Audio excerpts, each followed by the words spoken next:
Hello बच्चों, नमस्कार। ये वीडियो बहुत ही महत्वपूर्ण होने वाला है क्योंकि इस वीडियो में मैं बात करने वाला हूं कि इसमें आपको बोर्ड एग्जाम में कौन से पेन से आपको लिखना चाहिए।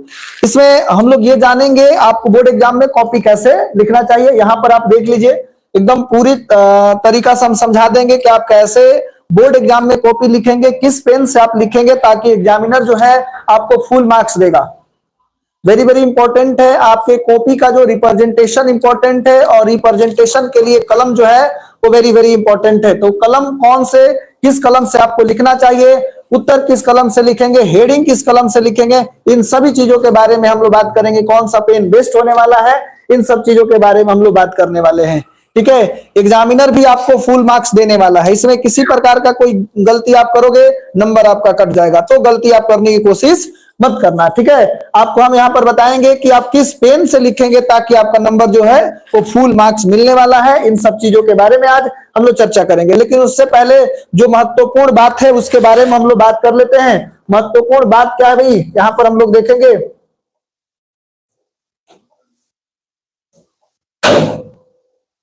चलिए, यहां पर हम लोग देखेंगे भी बिहार बोर्ड में कॉपी किस पेन से लिखनी चाहिए। ये बहुत सारे टीचर को जो है, बहुत सारे जो छात्र हैं जो एग्जाम देने वाले हैं उनको एकदम क्लियर कट समझ में नहीं पता होता है। उनको इस बात का एकदम ध्यान होना चाहिए कि किस पेन से क्या लिखना चाहिए। तो मैं इसी चीज के बारे में आज बात करने वाला हूं। भैया, बिहार बोर्ड BSEB की परीक्षा में उत्तर पुस्तिका लिखने के लिए नीले देखेगा ब्लू पेन, उत्तर जो आप लिखोगे एकदम ब्लू पेन से यूज करेंगे। ब्लू रंग के पेन का उपयोग करना अनिवार्य होता है। और ब्लैक पेन से क्या करेंगे भैया, ब्लैक पेन का उपयोग जो है केवल हेडिंग और अंडरलाइन करने के लिए। आप उत्तर जब लिख रहे हो उसके अंदर कोई इंपॉर्टेंट पॉइंट है उसको अंडरलाइन करने के लिए आप यूज करेंगे ब्लैक पेन का। ठीक है, किया जाता है। लेकिन पूरे उत्तर को काले पेन से नहीं लिखा जाता है, यानी उत्तर जो है आपको काले पेन से नहीं लिखना है। एकदम ध्यान रखेंगे, ब्लू पेन से उत्तर लिखना है और काले पेन से जो हेडिंग लिखना है, क्वेश्चन नंबर लिखना है, उसको लिखिएगा। ठीक है, उसके बाद देखिएगा बोर्ड परीक्षा में उत्तर पुस्तिका लिखने का जो सही तरीका है उसके बारे में बात करेंगे। ठीक है, बोर्ड परीक्षा में उत्तर पुस्तिका लिखने का जो सही तरीका है उसके बारे में देखने वाले हैं। अगर आप अपनी कॉपी को अच्छे तरीके से लिखेंगे तो आपकी जो प्रस्तुति है, जो रिप्रेजेंटेशन है वो प्रभावशाली होगी, जिससे आपको अच्छे अंक प्राप्त करने में सहायता मिलेगी। और इसके लिए निम्नलिखित बिंदुओं को आपको ध्यान रखना चाहिए। जो जो बिंदु मैं अभी बता रहा हूं उन सारे बिंदुओं को आपको ध्यान रखना चाहिए। भैया, सही पेन का चुनाव, तो सही पेन का चुनाव कैसे करोगे भैया, जो भी पेन से आप बोर्ड एग्जाम में लिखने वाले हो उससे ऑलरेडी पहले से आप 5 से 6-7 पेज लिख लो। उससे होता क्या है कि जब 5-6 पेज आप लिखते हो तो जो कलम का जो है मुंह खुल जाता है और थोड़ा सा वो डार्क चलने लगता है और कलम के बारे में भी आपको जानकारी हो जाता है ये पेन सही चल रहा है। 5-6 पेज लिखोगे तो आपको उसका अनुभव मिल जाएगा। तो हर पेन को आपको 5 से 6 पेज लिखना चाहिए जिस कलम से आप बोर्ड एग्जाम में लिखना चाहते हो। ठीक है, और जो भी पेन, नया पेन नहीं ले लोगे। जो अगर आप जिस पेन से, जिस कंपनी के पेन से आप लिखना पसंद करते हो, पूरे साल जिस कंपनी के पेन से आपने लिखा है उसी से आपको लिखना चाहिए। ओके, अब देखिएगा हेडिंग, अभी जब भी आंसर लिखोगे तो हेडिंग बनाने के लिए, और हेडिंग बनाने के लिए हेडिंग या महत्वपूर्ण शब्दों का आंसर हाईलाइट करने के लिए black pen, very very highlight और क्वेश्चन नंबर लिखने के लिए ब्लैक पेन का यूज करेंगे। और आंसर राइटिंग के लिए आप किसका यूज करने वाले हैं, आंसर राइटिंग के लिए आप ब्लू पेन का उपयोग करेंगे। ठीक है, और हमेशा बॉल पेन का उपयोग किया जाता है, जेल पेन और स्केच लेकर के नहीं जाया जाता है। कई बार मैंने यूट्यूब पर 1-2 वीडियो देखा जिसमें टीचर कह रहे हैं कि स्केच पेन से हाईलाइट करना चाहिए, क्वेश्चन नंबर लिखना चाहिए।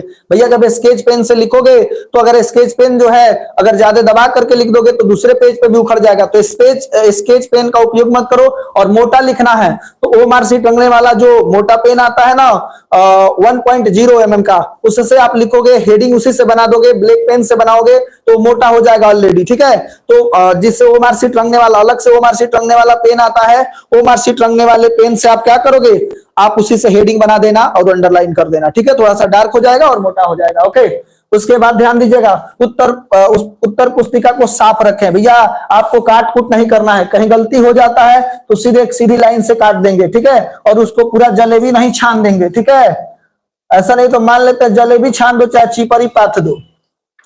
ठीक है। लिखावट साफ और सुंदर होनी चाहिए, लिखावट जो है वो साफ और सुंदर होनी चाहिए, उसमें किसी प्रकार के काट छांट नहीं करेंगे, बहुत ज्यादा काट छांट ना करें, इससे कॉपी गंदी लगती है। और अगर आपने आंसर सही में लिखा है तो रिप्रेजेंटेशन जो है, प्रस्तुति जो है वो खराब हो जाएगी, नंबर कटने की जो संभावनाएं हैं हो जाती है। और शब्दों के बीच उचित अंतराल, आप लाइनिंग स्पेस, एक शब्द के बाद दूसरे स्पेस के बाद दूसरे शब्द जो लिख रहे हैं उसके बाद स्पेसिंग सही होना चाहिए, एक लाइन के बाद दूसरे लाइन के बीच जो है अच्छे से होना चाहिए, साफ सुथरा पेन कॉपी को लिखेंगे, ठीक है।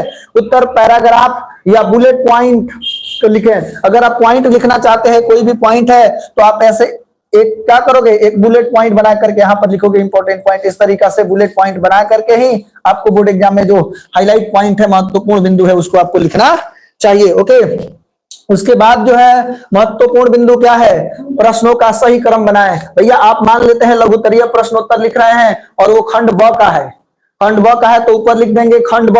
यहाँ पर हम दिखा देते हैं, मान लेते हैं कि आप लिखना चाहते हैं इस तरीका से, आपके पास कॉपी आएगा, कॉपी आप क्या करोगे, ब्लैक रंग से पहले तो आप लिखोगे, मान लेते हैं कोई है तो यहाँ पर लिख देंगे खंड, खंड ब का देख रहे हैं तो खंड ब लिख देंगे, ठीक है, और इसको अच्छे से घेर देंगे। इसमें पहले हम लोग क्या कर रहे हैं, लघुत्तरीय प्रश्नोत्तर बना रहे हैं, ये क्या हो जाएगा, लघुत्तरीय। तो लघुत्तरीय प्रश्नोत्तर है तो हम लिख देंगे लघुत्तरीय प्रश्नोत्तर। ओके, इस तरीका से आपने लिखा। अब इसको देखिएगा, इसमें जो भी लघुत्तरीय प्रश्न लिखने वाले हैं उसका नंबरिंग सही रखेंगे। ओके, इसमें कोशिश करेंगे कि जो नंबरिंग है वो सही है। मान लेते हैं कि अगर आप प्रश्नोत्तर लिखना चाहते हैं, कोई भी प्रश्नोत्तर लघुत्तरीय में, तो कोशिश करिएगा उसका सीक्वेंस सही रहे, सीक्वेंस गड़बड़ ना हो, ठीक है। अगर आप ऐसा भी कर सकते हैं, अगर आपको 5 नंबर याद है तो पहले 5 नंबर लिख लो, फिर 13 नंबर याद है तो 13 नंबर लिखो, लेकिन वो लघुत्तरीय प्रश्नोत्तर होना चाहिए। ऐसा नहीं कि एक दीर्घोत्तरीय लिख रहे हो एक लघुत्तरीय लिख रहे हो, एक लोगे तो गलत हो जाएगा। ओके, तो आपको इस बात का ध्यान रखना चाहिए। बीच में क्या करोगे भैया, आप यहाँ पर लिखोगे प्रश्नोत्तर कैसे लिखना चाहिए, बीच में आप ऐसे प्रश्नोत्तर संख्या क्या करेंगे, प्रश्नोत्तर संख्या जो है वो आप ब्लैक पेन से यूज करेंगे, किससे लिखने का प्रयास करेंगे, और थोड़ा सा मोटा लिखेंगे प्रश्नोत्तर, यहां पर हम लिख देंगे ब्लैक पेन का यूज करेंगे। ध्यान दीजिएगा, प्रश्नोत्तर जब लिखेंगे तो बीच सेंटर में लिख देंगे प्रश्नोत्तर, प्रश्नोत्तर संख्या अच्छा से लिखेंगे, प्रश्नोत्तर संख्या ये ब्लैक से लिखेंगे, ठीक है। ब्लैक से लिखने के बाद एक है तो एक लिख देंगे, एक, और इसको आप सर्कल नहीं करेंगे, और नीचे क्या करेंगे, इस तरीका से अंडरलाइन कर देंगे। और इसके बाद भी अगर कोई फूल पत्ता बनाना चाहते हैं तो यहाँ पर आप एक छोटा सा फूल पत्ता का निर्माण कर सकते हैं, बना सकते हैं। इससे आपका कॉपी जो है एग्जामिनर देखेगा तो लगेगा कि अच्छा बच्चा जो है वो मेहनती है, अच्छा लिखा है। उसके बाद जो है जो भी पॉइंट लिखना चाहते हैं, मान लेते हैं कि इस प्रश्न में आपको विद्युत क्षेत्र पूछा है तो आप क्या करोगे, यहाँ पर लिख दोगे विद्युत क्षेत्र। क्या लिखोगे भैया, विद्युत क्षेत्र। ये थोड़ा सा मोटा पेन ले लेना, विद्युत क्षेत्र, ठीक है, ऐसे अंडरलाइन करना। और उसके बाद क्या करोगे, अब इसके बाद इसमें ब्लू पेन का उपयोग करेंगे। किससे लिखेंगे भैया, ब्लू पेन। तो जो भी इसका आंसर है उसको आप नीचे लिखेंगे विद्युत क्षेत्र आवेश। उसके बाद यहां से लिखना जब शुरू कर दिए, ध्यान दीजिएगा, ये विद्युत क्षेत्र हो गया और यहां से लिखेंगे आंसर, फिर उसके जस्ट नेक्स्ट नीचे जो है यहां से लिखेंगे, ठीक है। इस तरीका से आप लिखोगे इसका जो भी आंसर है। और इसमें अगर मान लेते हैं कोई पॉइंट है तो एक लाइन छोड़ करके यहाँ पे पॉइंट बना करके एक बुलेट पॉइंट बनाएंगे, और इसमें से कोई बताइए ये सदिश राशि, अदिश राशि, इसका ऐसा ही मात्रक होता है, इसका बीमा होता है, इस तरीका से लिखेंगे। और लास्ट में क्या करेंगे, यहाँ पर अंडरलाइन कर देंगे, इसको भी अंडरलाइन कर देंगे, यहाँ पर इस तरीका का अंडरलाइन कर देंगे।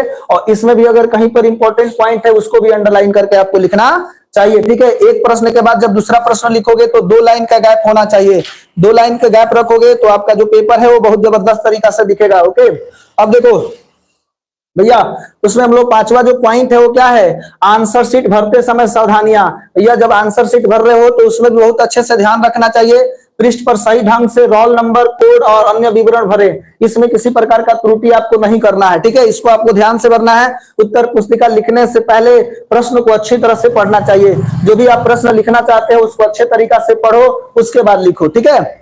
पढ़ने के लिए आपको जो यह 15 मिनट अतिरिक्त समय मिलता है तो पूरे पेपर को पढ़ना चाहिए, इस तरीका से आपको अंदाजा लग जाएगा कि पेपर किस प्रकार का है। और उसमें देखिए कभी कभी प्रश्न पहले जो है भारी आ जाता है, हार्ड होता है, बीच में इजी होता है, ठीक है, तो उसको पूरे पढ़ने से पता चल जाएगा कि कहाँ पे प्रश्न इजी है। इजी वाले प्रश्नों को पहले लिखेंगे, ठीक है। उत्तर अधिक लंबा खींचने की बजाय सटीक लिखे। जरूरी नहीं है कि पूरा एक साइड ही लिखेंगे तबे नंबर आएगा, पूरा भरने की जरूरत नहीं है, एकदम सटीक बात शॉर्ट में आपको लिखना चाहिए, बिंदुवार लिखना चाहिए, पॉइंट वाइज उत्तर आप देने का प्रयास करेंगे, पॉइंट वाइज, ठीक है, उत्तर आपको पॉइंट वाइज लिखना चाहिए। और समय का प्रबंधन करें, ऐसा नहीं कि आप लिखने में आप इतना स्लो लिख रहे हो या फिर इधर उधर ध्यान रख रहे हो, आप तब तक टाइम हो जाएगा, क्वेश्चन याद होते हुए भी छोड़ के चलाओगे। तो टाइम मैनेजमेंट आपको करना चाहिए, समय का प्रबंधन का ध्यान रखना चाहिए, ठीक है, प्रबंधन करना पड़ेगा। सभी प्रश्नों को लिखने के लिए समय का सही उपयोग करें, ठीक है, और कठिन प्रश्नों को बाद में लिखें, पहले आसान प्रश्नों को उत्तर दीजिए, उससे आपका कॉन्फिडेंस बूस्ट हो जाता है। और धीरे धीरे जो है, सबसे पहले जब आसान प्रश्न को लिखेंगे तो धीरे धीरे जो होगा कठिन प्रश्न का भी आंसर आप लिख दोगे, कॉन्फिडेंस डेवलप हो जाता है। ओके, उसके बाद परीक्षा खत्म होने से पहले 10 से 15 मिनट पहले उत्तर पुस्तिका को एक बार जरूर जांचें, कहीं पर कोई पॉइंट छूटा तो नहीं है, इसको आपको ध्यान रखना चाहिए, ठीक है। अब देखिएगा, अंतिम बात मैं बताऊंगा, उसके बाद पेन के बारे में हमने आपको बोल ही दिया है, उसके बाद फिर क्लियर कट आपको समझा देंगे। जो फाइनल रिजल्ट है बिहार बोर्ड में परीक्षा में, नीले पेन से आपको लिखना चाहिए, आंसर जो है वो नीले पेन से लिखिए। और उसमें जो हेडिंग जो बनाना है उसको किससे बनाएंगे भैया, हेडिंग महत्वपूर्ण अंडरलाइन करने के लिए आप ब्लैक पेन का यूज करेंगे।